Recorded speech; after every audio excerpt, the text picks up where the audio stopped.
Determine o valor de x de modo que os números 2x, 3x e x ao quadrado sejam termos consecutivos e distintos, isso é, diferentes, de uma progressão aritmética.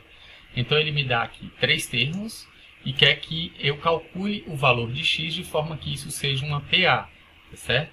Então aqui para destacar a gente pode fazer o seguinte, ó, destacar aqui o 2x vai ser o A1, o meu primeiro termo, aí eu vou ter o 3x, que vai ser o meu segundo termo da progressão aritmética, e eu vou ter o meu x ao quadrado, que vai ser o meu terceiro termo da progressão aritmética.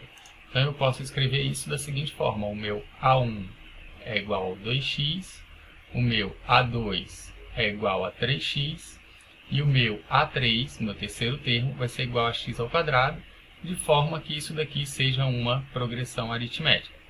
Se isso é uma progressão aritmética, o que eu sei de propriedade é que a diferença entre dois termos consecutivos tem que ser sempre o mesmo valor, que é a razão. Então essa razão eu posso calcular primeiro, de uma primeira forma fazendo o A3 menos o que vem antes dele, que é o A2. E aí se eu calcular a razão nesse formato, eu vou ficar com A3, que é x ao quadrado, menos o A2, que é 3x. Essa é uma primeira forma de calcular a razão. Uma segunda forma de calcular a mesma razão é fazendo o segundo termo menos o primeiro, A2 menos o A1. E o A2 é igual a 3x menos o A1, que é igual a 2x. Essa diferença eu consigo operar, consigo calcular, 3x menos 2x é 1x. Certo? A primeira forma de razão aqui, x ao quadrado menos 3x, eu não consigo simplificar, porque uma envolve a parte literal x ao quadrado, enquanto a outra envolve a parte literal sendo x. Então, não posso fazer uma operação aqui.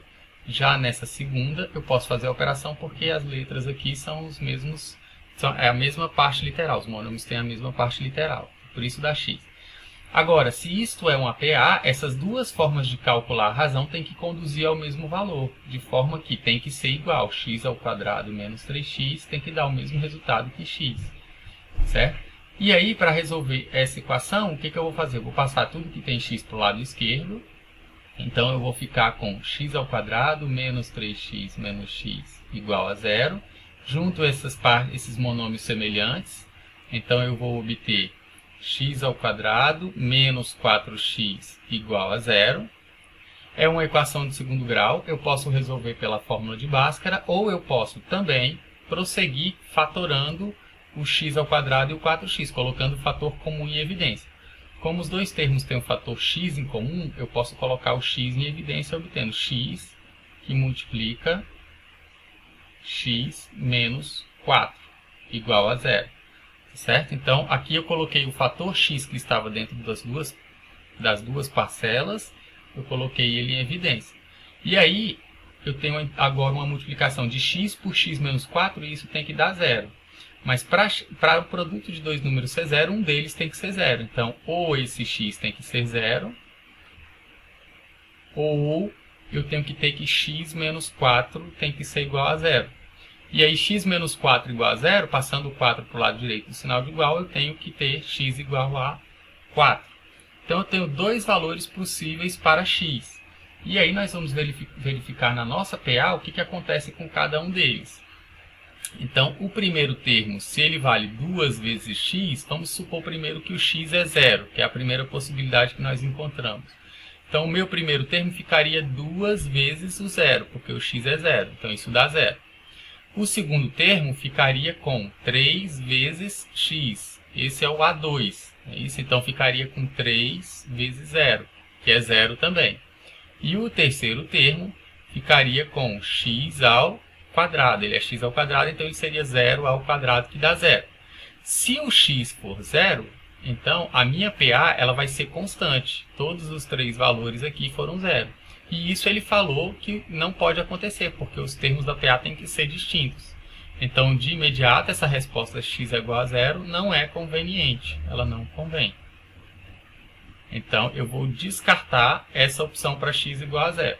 Agora eu vou testar a minha segunda opção. A minha segunda opção calculada que foi x igual a 4. O que acontece com os termos da PA se eu coloco x é igual a 4? Então, o meu A1, que é igual a 2x, isso é 2 vezes 4. O meu A1 vai ser o 8. O meu A2, que é 3 vezes o x, vai ser 3 vezes o 4, que é 12.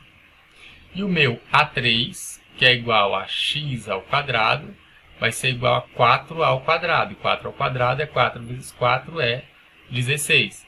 Agora você repara que a gente tem aqui uma PA, tá certo? Ou seja, os termos são 8, 12 e 16. De um termo para o outro eu estou somando 4, portanto eles estão em PA e eles são todos diferentes, 8, 12 e 16. Então essa PA é a PA que atende à condição que ele propôs no início do problema. Além disso, eu posso perceber que a razão tem que dar 4. E aí, se você verificar, o que a gente supôs no início, antes de calcular o valor de x, era que a razão seria isso daqui, ó, x ao quadrado menos 3x. E aí, repare agora que se eu colocar 4 no lugar do x, ó, 4 ao quadrado menos 3 vezes 4, isso vai ser 16 menos 3 vezes 4, que é 12, dá 4, que é a razão. Ou do outro jeito que a gente calculou, a razão vai ser igual a 3x menos 2x, que dá x. Como x é igual a 4, essa razão aqui também dá 4. As duas dão o mesmo valor. E é por isso que a gente fez essa igualdade entre as duas razões, para poder descobrir o valor de x. Então, a solução para o problema é x igual a 4.